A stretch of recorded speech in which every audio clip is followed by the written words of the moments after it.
البتہ ایک بات نوٹ کر لیجئے، کوئی انسان بڑے سے بڑا مفکر ایسا نہیں ہوتا کہ ابتدا ہی سے اس کا فکر پختہ ہو،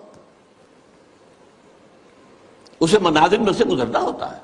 لَتَرْكَبُنَّ طَبَقًا عَنْ طَبَقٍ، درجہ بدرجہ آگے جانا ہوتا ہے.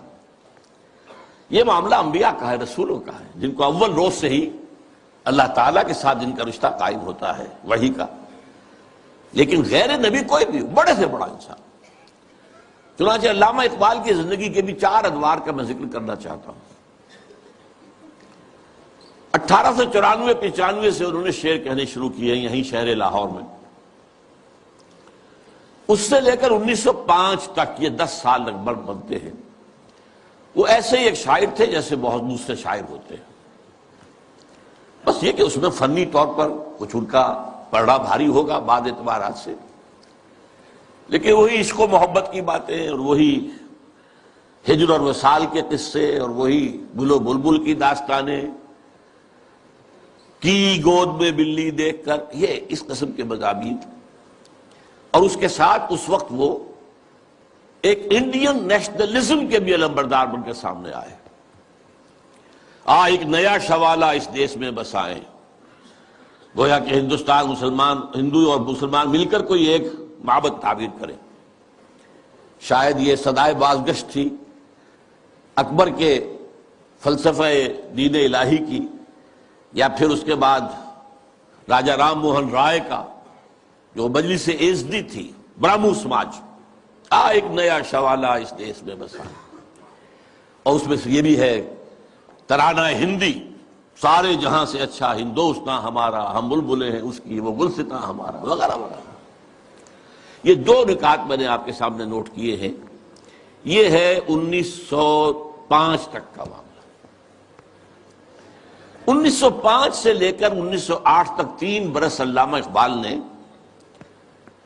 یورپ میں گزارے ہیں، برطانیہ میں اور جرمنی میں. اس دور میں ان کے اندر ایک عظیم انقلاب برپا ہوا ہے.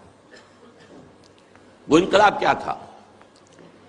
ایک انہی کا مصرع جو ہے بورو کر رہا ہوں: مسلمان کو مسلمان کر دیا طوفان مغرب نے. اقبال جب یورپ گیا تھا اتنا مسلمان نہیں تھا جتنا کہ وہاں جا کر مسلمان ہوا ہے. یہ ایک بڑا نیچرل ریئیکشن ہوتا ہے اگر کسی شخص کی ابتدائی اور بنیادی تربیت کے اندر دین کا عنصر موجود ہو، جیسا کہ علامہ اقبال کے ہاں تھا. ان کی والدہ ایک بہت نیک سیرت مسلمان خاتون، ان کے والد ایک صوفی منش بزرگ، پھر ان کے استاد علامہ میر حسن. یہ ان کی شخصیت کے جو ابتدائی جو کردار سازی کا دور ہوتا ہے اس کے اندر اہم ترین جو ہے عوامل تھے.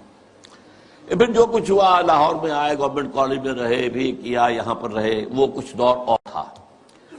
لیکن انگلستان جاتے تو معلوم ہوتا ہے کہ شعلہ بھڑک اٹھا. مسلمان کو مسلمان کر دیا طوفان مغرب نے.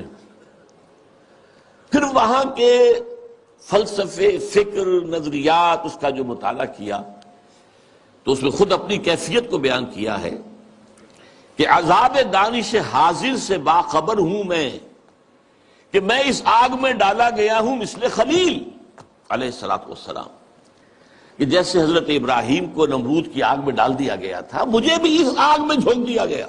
یہ تو آگ ہے، یہاں یہ تو عذاب کا ہے، عذاب دانش افریقہ. لادینیت، الحاد، یہ ساری چیزیں جو ہے رگ و پے میں سرایت کیے ہوئے یہاں پر. لہذا عذاب دانش حاضر سے باخبر ہوں میں کہ میں اس آگ میں ڈالا گیا ہوں مثل خلیل. اللہ نے حضرت ابراہیم کو بھی وہاں سے زندہ و سلامت نکال لیا تھا.